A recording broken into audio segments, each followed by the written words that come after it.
इन माफियाओं को गले का हार बना करके प्रयागराज के अस्तित्व के सामने, प्रयागराज वासियों के सामने पहचान का संकट खड़ा करने का काम इन्होंने किया था। ये जो जाति जाति के नाम पे लड़ाने वाले लोग हैं ना, आज जो कह रहे हैं, तमाम प्रकार की बात कर रहे हैं, यही टीपू थे जो माफिया के सामने नाक रगड़ करके आपके सामने पहचान का संकट खड़ा करते थे। उपचुनाव से पहले एक बार फिर राजनीतिक हमलों का दौर शुरू हो गया, लेकिन इस बार कैप्टन वर्सेस कैप्टन की लड़ाई। दावों की माने तो एक तरफ सपा प्रमुख अखिलेश यादव हैं, जो सीधे बीजेपी को पीडीए के पिच पर घेरने को मजबूर कर रहे, तो वहीं दूसरी तरफ सूबे के मुख्यमंत्री योगी आदित्यनाथ सुशासन और हिंदुत्व की पिच पर अखिलेश को घसीटना चाहते हैं। तो हुआ ये कि सुल्तानपुर में डकैती के एक मामले को लेकर मंगेश यादव नाम के एक आरोपी का एनकाउंटर कर दिया। इनकाउंटर के बाद अखिलेश यादव ने अपने सोशल मीडिया हैंडल पर एक पोस्ट की, जिसमें उन्होंने लिखा कि लगता है सुल्तानपुर की डकैती में शामिल लोगों में सत्ता पक्ष का गहरा संपर्क था, इसीलिए तो नकली इनकाउंटर से पहले मुख्य आरोपी से संपर्क साधकर सरेंडर करा दिया गया और अन्य सपक्षी लोगों के पैरों पर सिर्फ दिखावटी गोली मारी गई और जात देखकर जान ली गई। जब मुख्य आरोपी ने सरेंडर कर दिया है तो लूट का सारा माल भी पूरा वापस होना चाहिए और सरकार को मुआवजा अलग से देना चाहिए, क्योंकि ऐसी घटनाओं का जो मानसिक आघात होता है उससे उभरने में बहुत समय लगता है, जिससे व्यापार की हानि होती, जिसकी क्षतिपूर्ति सरकार करे। नकली इनकाउंटर रक्षक को भक्षक बना देते हैं। समाधान नकली इनकाउंटर नहीं, असली कानून व्यवस्था। भाजपा राज अपराधियों का अमृतकाल है।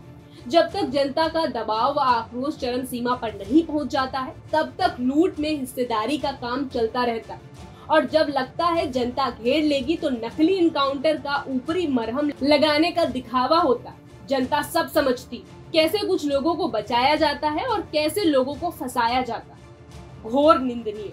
अखिलेश यादव के इस ट्वीट के बाद सूबे के मुख्यमंत्री योगी आदित्यनाथ भी कहां चुप रहने वाले थे। उन्होंने एक जनसभा को संबोधित करते हुए कहा कि ये लोग जाति के नाम पर लड़ाने का काम कर रहे।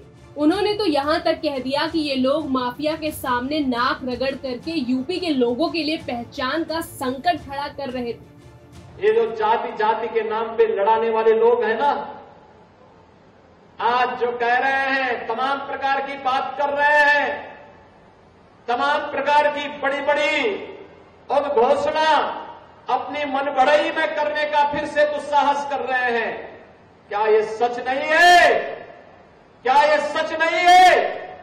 ये वही लोग हैं जो टीपू आज सुल्तान बनने का ख्वाब फिर से देख रहे हैं। बहन और भाइयों, यही टीपू थे जो माफिया के सामने नाक रगड़ करके आपके सामने पहचान का संकट खड़ा करते थे। क्या ये सच नहीं है? इन माफियाओं को गले का हार बना करके प्रयागराज के अस्तित्व के सामने, प्रयागराज वासियों के सामने पहचान का संकट खड़ा करने का काम इन्होंने किया था। ये गुमराह करते हैं।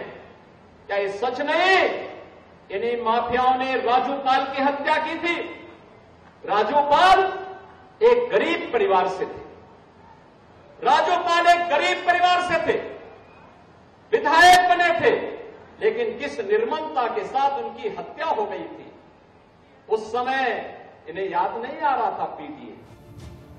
बता दें कि 28 अगस्त को सुल्तानपुर शहर के चौक क्षेत्र के ठठेरी हजार के सराफा दुकान में दिन दहाड़े करोड़ों की लूट हुई थी। एसटीएफ के पुलिस उपाधीक्षक डीके शाही टीम के साथ इसी दौरान कोतवाली देहात इलाके के मिशपुर पुरैन में लूट का अंजाम देने वाले आरोपियों को मुठभेड़ हो गई।